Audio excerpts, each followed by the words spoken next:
Robloxian, what's up? Welcome back to another amazing episode of Roblox Dealer. So guys, in today's video we are going to discuss most amazing ways to build an aeroplane in Roblox Bloxburg. Are you guys excited? So let's get started. So keep up me to the end, comment right below this video, subscribe if you still haven't, and turn on the post notification for more videos. Before you begin, I would recommend starting with the basics before you take off head first into making a comprehensive flight simulation rig. Flight simulator peripherals aren't always inexpensive, and they take up space on your desk and in your room.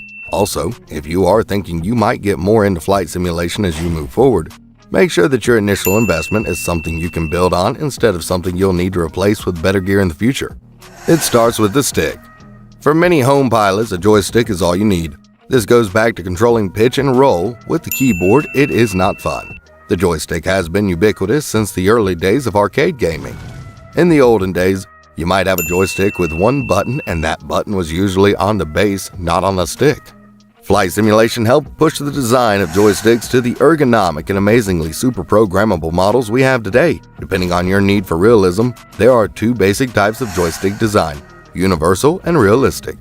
Universal type sticks are sleek and modern looking, with superb ergonomics and tons of programmable buttons and switches. A perfect example of the modern joystick is the Thrustmaster T16000M FCS flight stick. One advantage of the universal joystick is maximized programmability. Yokes or no yokes. I always found it odd to peer into the cockpit of a modern Airbus airliner and see a side stick controller. When I fly flight simulator aircraft, especially a big Boeing or even a Cessna 182, I like to fly with a traditional control yoke. For me, flying with a yoke on which I can place two hands and to push and pull to pitch my aircraft gives another level of realism. Oppositely, flying a Boeing FA-18 Hornet with a yoke instead of a joystick does not work for me. But if you are planning on spending hours in the virtual cockpit of a heavy, consider it control yoke. Increased throttle. The next peripheral a home pilot might want to add is a throttle. Many joysticks have desk space saving built-in throttle capabilities, like the Thrustmaster T Flight Stick X joystick. However, there is another gain of realism by having a separate throttle quadrant. Another advantage of a throttle is additional programmable buttons for more HOTAS work. The Thrustmaster T Flight HOTAS X has a detachable throttle quadrant, and the previously mentioned T16000M is sold with the stick and throttle combo. Yaw or no yaw.